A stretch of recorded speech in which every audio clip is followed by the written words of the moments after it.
Iyi ni radiyo BBC Gahuzamiryango ivugira i Londres kuri metero 19, 25, 31 na 41 ku mirongo ya FM mu karere k'ibiyaga binini no kuri internet kuri bbcgahuza.com.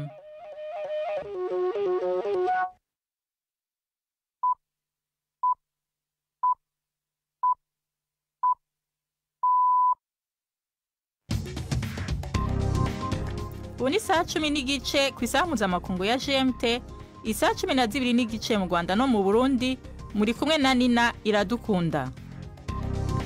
Ndabahaye mwiriwe n'ikaze bakunzi ba BBC Gahuzamiryango. Izi ni ingingo z'amakuru yo kuwa kane itariki 23 z'ukwa mbere mu 2025.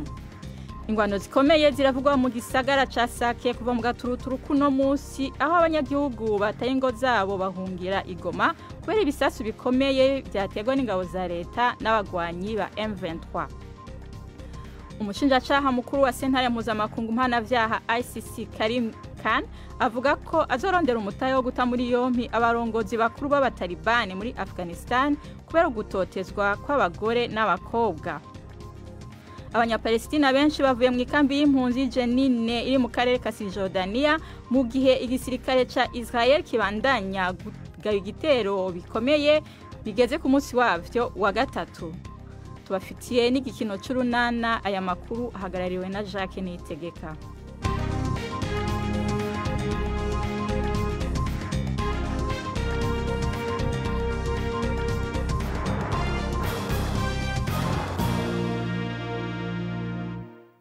Amakuru yacu tuyahere mu karere k'ibiyaga bigari. Hadutse iyindi migwano hagati y'igisirikare ca Kongo n'abagwanyi b'umugwi wa M23 Isake, igisagara kiri ku birometero 200 mu burengero bwa Goma, umugwa mukuru w'akarere k'ubuseruko bwa Kongo. Itana mu mitwe ryatanguye kare mu gaturuturu, ababa Igoma bakavuga ko bumvise ibisasu vyinshi biturika. Sake ni gisagara ngirakamaro kiri kwibarabara rikuru rijigoma. Ingabo za leta ziri kumwe n'abazifasha ziriko zirasubiza inyuma abagwanyi ba M23 baherutse gufata Minova, igisagara gikomeye c'ubudandaji gihagoma ibidandazwa biva mu burimyi. Ibitero biheruka vyatumye abantu ibihumbi amajana bahunga. Hagataho aba mu gisagara ca Goma bavyukanye ubwoba bwinshi nyuma y'iyo migwano iriko irabera Isake. Twashatse kumenya uko vyifashe Goma maze tuvugana na Olivier Kanyejomba, umuhuzabikorwa w'ishiramwe ritegamiye kuri leta Nouvelle Société Civile Congolaise yari mu gisagara ca Goma, ambwira uko ibintu vyifashe. Ubwoba bwazindutse muri Goma bituma n'imirimo myinshi iza guhagarara, biturukanye n'uko M23 yazindukiye mu mujyi wa Sake bihanganye n'ingabo za leta na wazalendo. Kugeza na n'ubu ngubu imirwano iracakomeje hariya mu mujyi wa Sake mu buryo bukomeye cyane. Nanone biza gutuma abari bari mu nkandi bagiye bahegerera, benshi barirukanka. Mu kwiruka baja mu mujyi wa Goma, baja kwerekera ahantu batekereza ko babona umutekano, baja ku mashuri, abandi baja ku nsengero batekereza ko babugururira bakajamo.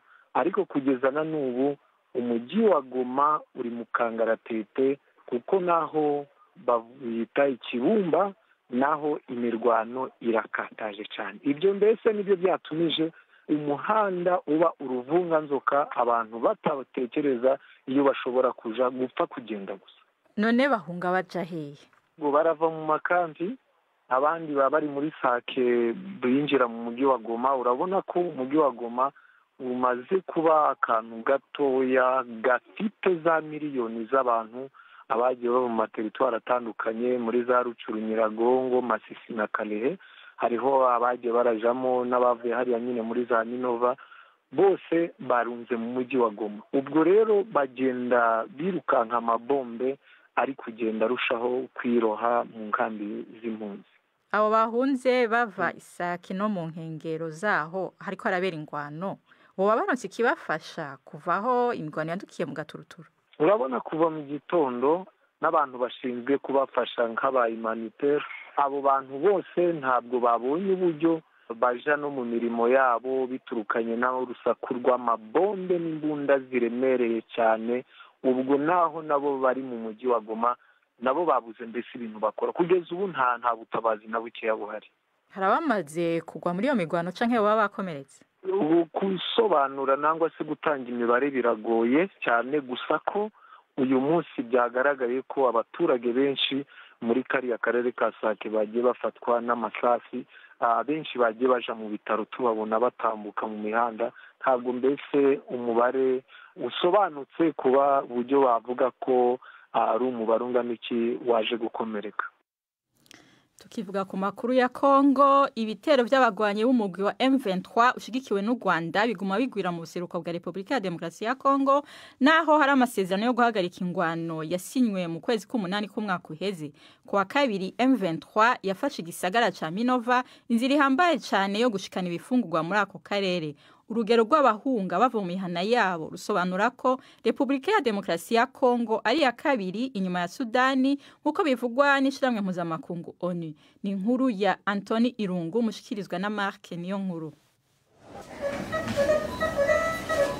Imbere mu bitaro biri Goma ku birometero 16 ku rubibe Kongo ihana n'u Rwanda, abantu bakomeretse baza ku munsi kenshi bagenza urugendo rurerure kandi ruhahamura. Response zabaho n'umunyekongo akiri muto yaciye muri ayo makuba. Nilikuwa ninakimbia sana nafika kule Kabingo. Nariko ndahunga. Ngeze Kabingo ngemwa n'amasasu ya M23. Nabanje njanwa ku bitaro vya Kabingo. Nkurwayo njanwa Ilumbishi aho bankuyemwo ayo masasu mu mubiri. Amaherezo nahavuye nzanwa ngaha ku bitaro vya Croix Rouge. Tena bakanitransfere Numbi. Uyu mugwi w'inyeshamba za M23 ukorera muri kano karere ugumufata utundi turere. Mu ntango z'indwi wafashe Minova, ahandi inzira icamwo ibidandazwa bija Goma. Ingwano iri ngaha ntihesha. Abantu barenga 200 barakomeretse muri ingwano kuva mu ntango z'uyu mwaka. Antonia Mugisha n'umwana wiwe ubu bariko bararonka agahengwe inyuma yuko kimwe muri ivyo bitero bibashikiye. Habaye ari ku wa gatatu twicaye mu nzu, amasasu gabaye menshi, twicaye mu nzu twakinze, ibombe riraza rikubita inyuma y'inzu, amahekara garinjira garadukubita, twari turi 12, 6 bari Bukavu, nanje ndi hano n'umwana, abandi basigaye mu rugo. Ibitaro byo mu karere byararengewe no kwakira indembe. Miriam Favier aserukira ishyirahamwe Red Cross muri Kivu ya ruguru. Mu bihumbi 2023 twakiriye abantu 650 bakomeretse ku mwaka. Mu mwaka ushize barengaga ibihumbi 200. Rero umubare w'abakomeretse wikubye hafi 4. Twongereye ibitanda ariko nabyo ntibigikwiye. Buri hantu hose tubakirira usanga umubare urenze w'abagomba kujyamo. U Rwanda bizwi cyane ko rushigikiye umuhari M23 naho rubihakana, rwarashize ikidodo ku masezerano yo guhagarika ingwano na Republika ya Demokarasi ya Kongo mu kwezi k'umunani k'umwaka uheze. Ariko ingwano kuva ico gihe yaciye ikomera gusumba. Mu ntango z'uyu mwaka ibitero vyariyongereye. Abaturage benshi barakomeza gukomereka harimo n'abana. Bamwe mu bakomeretse bagejejwe kwa muganga mu buryo bugoye cyane, aho usanga bagenda n'amaguru nk'amasaha 4 cyangwa 5, abandi bakazanwa ku ngobyi cyangwa ku nderuzo. Mu gihe ibitero bikomeza, ivyago biva ku bitaro bija ku makambi y'abatesheje izabo hagati mu gihugu. Hafi abantu 250 bataye izabo kubera ingwano muri uyu mwaka wonyene. Ikiringo c'inteko za ONU zaje kugarukana amahoro muri Kongo congereje gushika ku mpera z'umwaka wa 2025. Icizere nuko abasirikare ba ONU bagera ku 11,500 barungitswe bazogira impinduka bazana.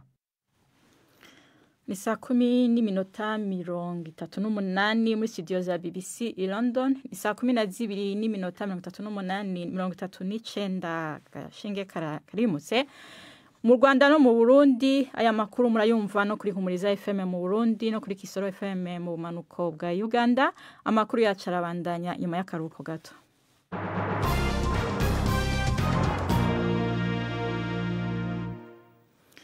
Umushinjacyaha mukuru wa sentare mpuzamakungu mpanavyaha ICC Karim Khan avuga ko azorondera umutahe wo guta muri yompi abarongozi bakuru b'abatalibani muri Afghanistan kubera gutotezwa kw'abagore n'abakobwa. Karim Khan yavuze ko hari imvo zigaragara zituma hikekwa ko indongozi z'ikirenga n'umucamanza mukuru bagize uruhara ku byaha bikorerwa ikiremwa muntu bifatiye ku gitsina. Abatalibani basubiye kugenzura Afghanistan mu 2021 naho intwaro yabo itaremerwa cese n'ibihugu vya rutura. Umukandida mukuru w'umugambwe y'abagera ku vyumviro bihagaze ku vya kera vyitezwe ko aba umukuru wa leta y'Ubudagi yasezeranye ko azofunga imipaka y'ico gihugu kubimukira bose binjira badakurikije amategeko mu gihe umugambwe wiwe wotsinda amatora ategekanijwe mu kwezi kumwe. Friedrich Merz wo mu mugwi ugendera ku matwara y'uburyo yo hagati na hagati uza imbere mu biharuro ngereranyo vy'ivyumviro bizova mu matora yavuze ko muri abo bimukira harimo n'abasavye leta ubuhunzi. Ni inkuru ya Dani Abahade mwumva mwijwi rya Yvette Kabatesi. Ibijyanye n'abimukira niyo ngingo igarukwaho cyane mu bikorwa byo kwiyamamaza muri aya matora. Ikusanya bitekerezo rya buri kwezi riherutse ry'ibitangazamakuru bya leta rigaragaza ko iyo ngingo yarenze kure y'ubukungu aho iza ku mwanya wa mbere nk'ihangayikishije abatora mu Budage. Friedrich Merz siwe munyapolitiki wenyine wizeza umurongo ukarishye, ariko ntashaka guha amahirwe uwo mu ishaka ry'abatsimbaraye ku bya kera. Kubw'ibyo nyuma y'umunsi umwe habaye igitero cy'uwacumiswe icyuma bivugwa ko byakozwe n'umunya-Afghanistani wimwe ubuhungiro unafite ibibazo byo mu mutwe. Ubu bwana Friedrich arashimangira akamaro ko gushira imbere amategeko arinda imbibi z'igihugu.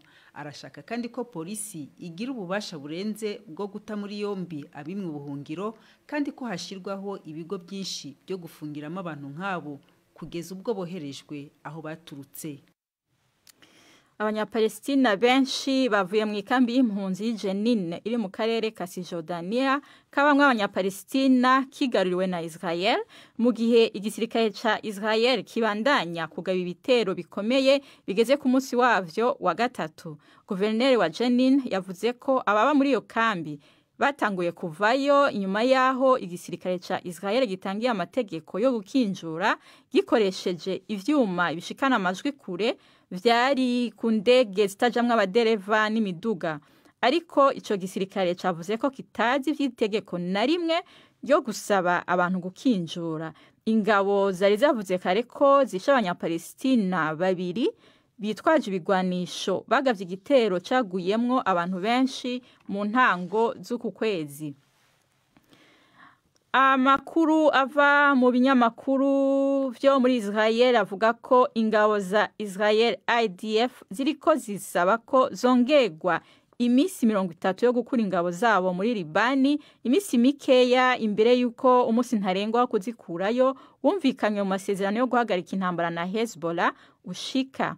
Muri ayo masezerano IDF isabwa ko ku itariki 26 z'uku kwezi izo yamaze kuva mu birindiro vyayo vyose mu manuko bwa Libani bikajamwo ingabo za Libani. Ariko igisirikare ca Israel kivuga ko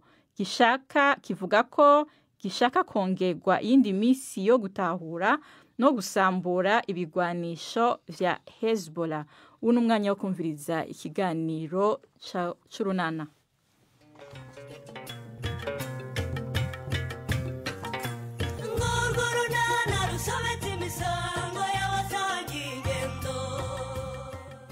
Imibanire ya Honorine na Nyirabazungu yongeye kuzamo agatotsi.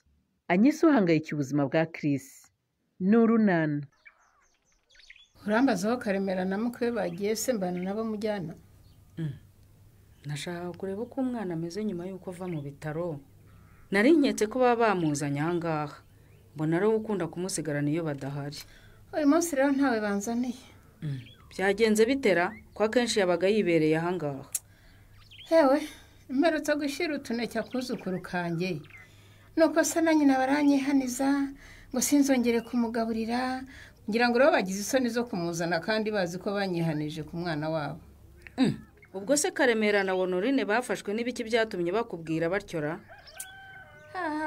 Ubwirasi bw'abantu bubuse wabushobora wa mubyeyi we. Ubwo ngo nari muhaye utuneke yewe ntabanje gukaraba intoki. Nyirabazu, ndakumva. ibyo Karemera na Honorine bakoze nibyo. Kubera gukora ahantu hatandukanye rero. Burya mu biganza byacu haba harimo umwanda mwinshi cyane utaboneshwa amaso. Ni itegeko rero ko igihe cyose ugiye kurya cyangwa kugaburira umwana ugomba kubanza gukaraba intoki n'amazi meza n'isabune. Aha, niko se mujyana nkwibarize. Nta kibazo rwose mbaza ndagusubiza. Buriya Karemera ko namureze ntakaraba intoki. Buri munota buri segonda. Byamubujije kuba umugabo. Yarakuze kuko yabaye umugabo Nyirabazu. Ariko nanjye reka nkubaze kandi unsubize. Ndagusubiza rwose. Uramutse uri uburozi kubw'amahirwe ukaburuka ejo wakongera ukarya ubundi ngo n'ubwa mbere ntacyo bwantwaye. Aho nawe ugereranyije utagereranya. None se uburozi nyine ko ari uburozi bwanakwica. Urumva bihuriye he n'iyo mihindo mwazanye yo kwiriza intoki mu mazi boshye winika imyumbati ngo azarye ubugari? Birahuye cyane. Uko ugaburira umwana ibiryo birimo umwanda niko umwongerera ibyago byo kurwara inzoka zo mu nda ndetse n'impiswi. Kandi urabizi ko impiswi ku mwana muto ari indwara mbi cyane urebye nabi yanamuhitana. Aha, nababwira iki? Bazamugumana umwana wabo bajye bamurira uko babyumva. Maze ntazongere kurwara kubera nyirakuru w'umunyamwanda da. Ariko gukaraba intoki ntibigoye. Nawe wabikora kugira ngo wirinde ndetse unarinde umuryango wawe indwara zituruka ku mwanda Nyirabazu. Ego ko Nyirabazungu wagowe. Inshuro numvise Karemera n'umugore batondekanya ngo zo gukaraba intoki nazivamo. Reka da, wagize ngo ni nyinshi se? Ntugukaraba uvuye ku musarani. Ugiye gutegura amafunguro. Mbere yo kurya. Ugiye kugaburira umwana. Umaze guhanagura umwana cyangwa gukuraho umwanda yitumye. Ubwo urumva ibyo bigoye Nyirabazu? Aho bitagoye ni he? Uyu munsi nta mupira wazanye ngo dutize Oba. Ntawe nazanye n'ejo ntawe nzazana. Kubera iki se? Ntabwo uzongera gukina umupira? Saa yine nzajya nkora telefone yanjye yapfuye ndebe ko yaba nzima. Wowe se ufite telefone? Nimuze hano nyibereke. Iri hehe se? Do, iyi se ni iki? Iyi se ni telefone? Kari bateri yayo n'urugi rwayo? Ahubwo iyo ninakora dore yarabyimbye. Na papa yarayifite irabyimba nka gutya ahita yijugunya. Sawa, nimukomeze muyipinge ntago muzi gahunda nyifitiye. Uzayikoresha iki se ko yabyimbaganye? Mfite ururugi, n'iyi batiri. Hari na simukadi natoye mu nzira. Nzagenda byengeranya gake gake kugeza aho nujuje telefone yuzuye. Waba ubaye umukire pe. Ubu si wowe wa mbere mu banyeshuri mwigana waba utunze telefone. Ariko uzi ko ibyo bintu ari byo mwana. Naye ngiye gushakisha aho nakura ibice bya telefone biterateranye nanjye nzakore telefone. Njyewe naho nabikura. Amabati arashaje n'ibindi bice bya telefone papa ashakishije ahita bijugunya. Nanjye papa yaragiye kujugunya iyi batiri impita nyimwaka. Nawe ujye ubimusaba yabiguha. Mbona zidapfa gusaza. Ariko njyewe nzi ahantu twakora bateri n'ibindi bice bya telefone bishaje. Hehe se mwana nduti? Kwa Patrick. Kaba afite ibitelefone byinshi byapfuye. Uriya tumwatsi ibyo atagikoresha ntiyabiduha. Kandi koko Patrick aba afite ibitelefone byinshi byapfuye we. Tumwatsi ibyo atagikoresha yabiduha. Ubwo se tuzajye kumureba ryari tubimusaba? Turaza kubivuganaho dutashye nimuze tubanje tujye mu ishuri mba barasoma. None se mwebwe muvuye mu bwiherero mugenza mutonoriye? Ku bijyanye n'iki se mujyana? No gukaraba intoki. Kuki nta kandagira ukarabe mwashyize ku musarani wanyu? Kandi muzi ko ari itegeko gukaraba intoki ukiva mu bwiherero. Kandagira ukarabe ntayiriho. Ariko rwose ndabizirikana nava mu musarani ngasuka amazi mu ibase narangiza ngakaraba intoki n'amazi meza n'isabune. Uragerageza ariko si byiza cyane. Kuko urumva wa mwanda uvanye ku musarani ubu ugejeje mu rugo ugatangira no kuwukoza ku bikoresho byo mu rugo. Nese ubwo byanze bikunze tugomba gutunga kandagira ukarabe koko? Nibyo byiza ariko wa mwanda uvanye ku musarane ugahita usigayo. Nibwo buryo bwiza bwo kwirinda indwara ziterwa n'umwanda. Cyane ko ari na zimwe mu zizahaza abana bari munsi y'imyaka 2. Yewe ndaje mbyiteho rwose. Singiye bishimiye ko umwana wanjye azakomeza kurwaragurika kubera umwanda. Nukuri rwose gerageza pe. Buri umwana uri munsi y'imyaka 2 akeneye isuku yihariye. Yaba y'umubiri cyangwa y'ibiribwa ryo. Mujyana ibyo ndaje mbyiteho rwose. Ukibuka kandi kumuhindurira amaze kwituma. kumurinda gufata no gutamira imyanda urumva kandi ukazirikana kumuha ibinini by'inzoka buri mezi 6. ko mituweli nyifite se ntabuzwa n'iki rwose kumushakira ibyo binini bimurinda inzoka mujyana. Ikindi rumbaga yo Nuri umusarane wanyu si mwiza pe. Mujyana ubwo nawe rwose nturi namunoza uriya musarane sura ugaye iki kuko uriya musarane ntabwo kurungiye ntunakinze amasaza ashobora kuvamo akaba yaza hano mu rugo agakora ku bikoresho bimwe na bimwe byo mu rugo. Ibyo byose nabyivangamo rwose mujyana kuko kuva nataha ngaha uriya musarane rwose nasanze bawukoresha kandi natwe turawukoresha ntacyo dutwaye. Yego murawukoresha ariko ntabwo wujuje ibyangombwa by'umusarane mwiza. Mukwiye kuwukurungira mukawukinga ubundi mukajya mumupfundikira kugira ngo mwirinde amasaza uvamo akazana umwanda hano mu rugo. Niba ari uko rero bimeze mujyana uzashake Karemera ubimwibwirire ngiye ibyo ngibyo rwose sinabyivangamo. Kubera cyo utabyivangamo Sonori kugira umusarane mwiza n'ishema ry'urugo rwawe.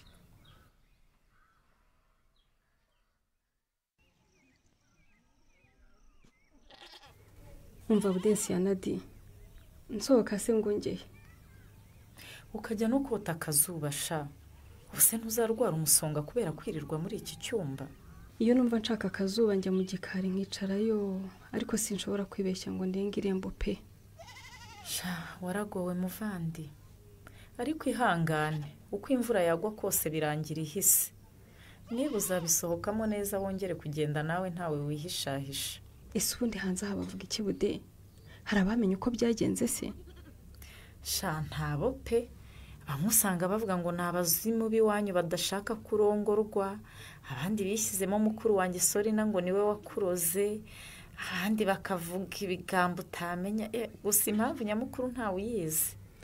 Sha Bude ukomeze ungirire ibanga wowe pe.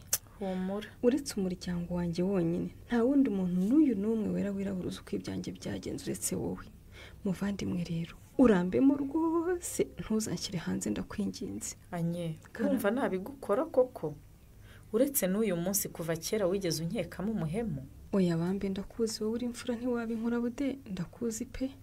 None se urateganya icyanye birumvikana ko utazakomeza kwihisha iteka. Urumva uzava mu nzu ukajya hanze ryari? Bude ibyo sindabitekerezaho na gato. Gusa ikintu numva nshaka ni uguhamagara Chris nkumva uko ameze. Chris sabaye iki? Hari aho ameze neza? Binkundiye namuvugisha ndetse nkanamusaba imbabazi ko ntabimubwiye hakiri kare bigatuma ndetse nawe rwose mutera igihe. Cyakora kuko ririya ni ikosa wakozanye ukimara kubona ko atangiye kubaseriye mu rukundo wagomba guhita umubwira uko ibintu bimeze akagukunda bizi neza ko ufite umwana. Gusa nubwo natinze ariko byibuze ubu ibi ni byiza kuruta uko nari kumureka agasaba kanako nkazabimubwira byararangiye. Yewe ibyo byo byari kuba ari ibindi bindi. Ibazi yakubenga waranasabwe n'inkwano umwana amaze kuyakira. Nibyo byari kuba bibi cyane Bude. Niyo mpamvu nifuzaga kuvugana nawe rwose nkamusaba imbabazi. Tinyuka umuhamagare ntakwakira neza muvugane. Nakwakira nabi kandi umureke. Byibuze urabona amenye niba nawe yarakubabariye cyangwa akikurakariye.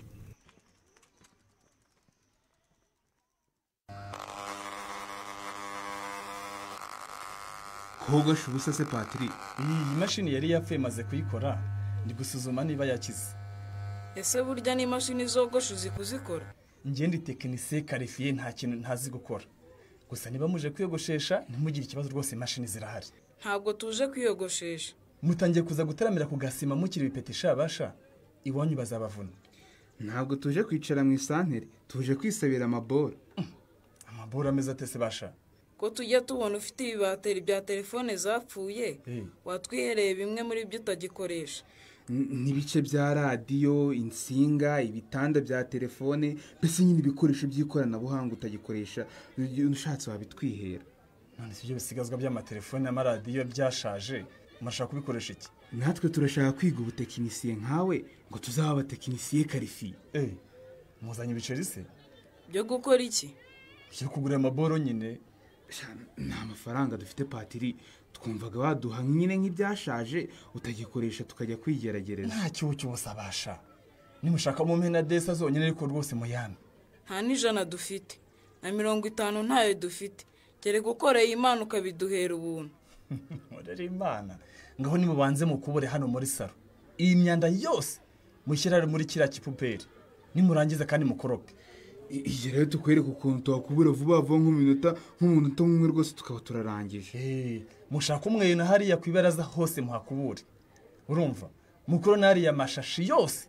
Yari abana bashyizeho za biswi na za bombo, abantu bagiye bajugunye iruhande n'iruhande. Nta kibazo rwose. Upfa kuduha amabateri dushaka, naho gukuburaho nushaka utubwire tujye kugukuburira no mu rugo iwawe.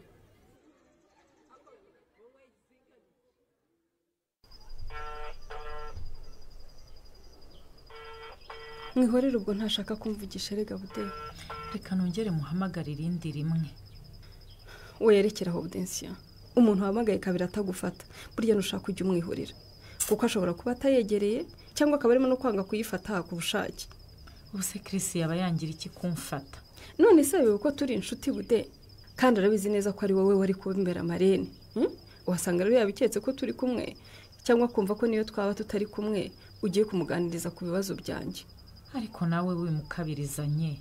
Yababwiye n'iki ko ari uri kumuhamagara se ko nta nimero ye ngira nawe akaba adatunzi yanjye.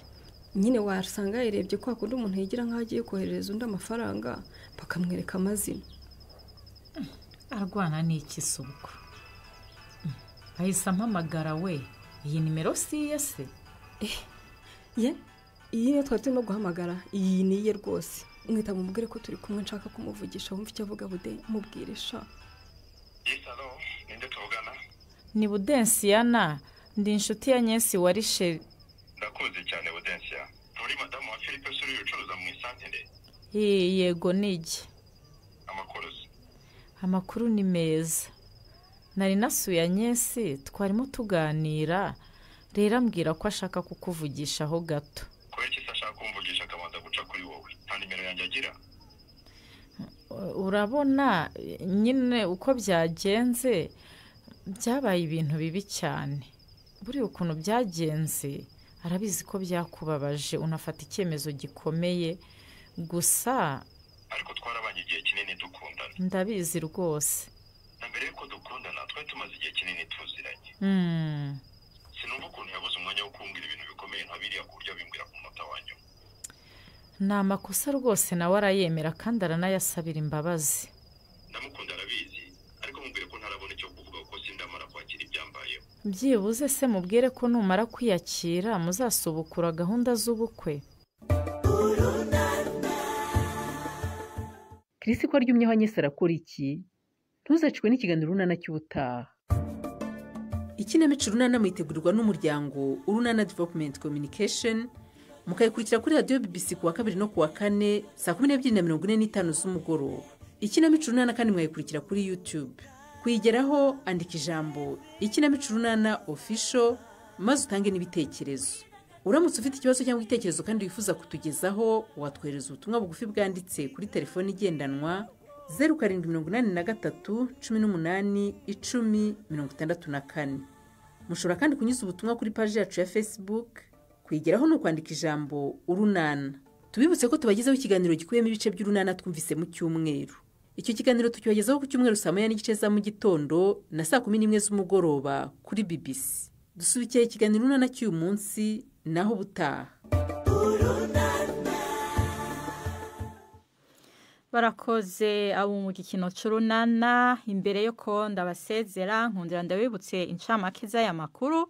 Hadutse iyindi migwano hagati y'igisirikare ca Kongo n'abagwanyi b'umugwi wa M23 Isake. Igisagara kiri ku birometero 200 by'uburengero bwa Goma, umugwa mukuru w'akarere k'ubuseruko bwa Kongo. Itana mu mitwe ryatanguye kare mu gaturuturu, ababa igoma bakavuga ko bumvise ibisasu byinshi biturika.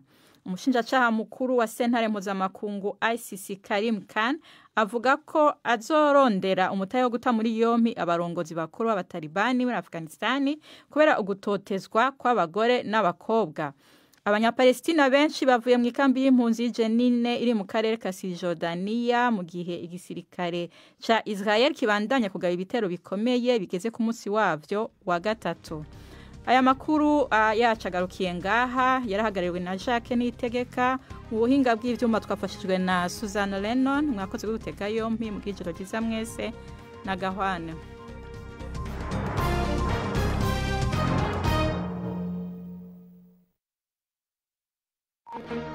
Thank you.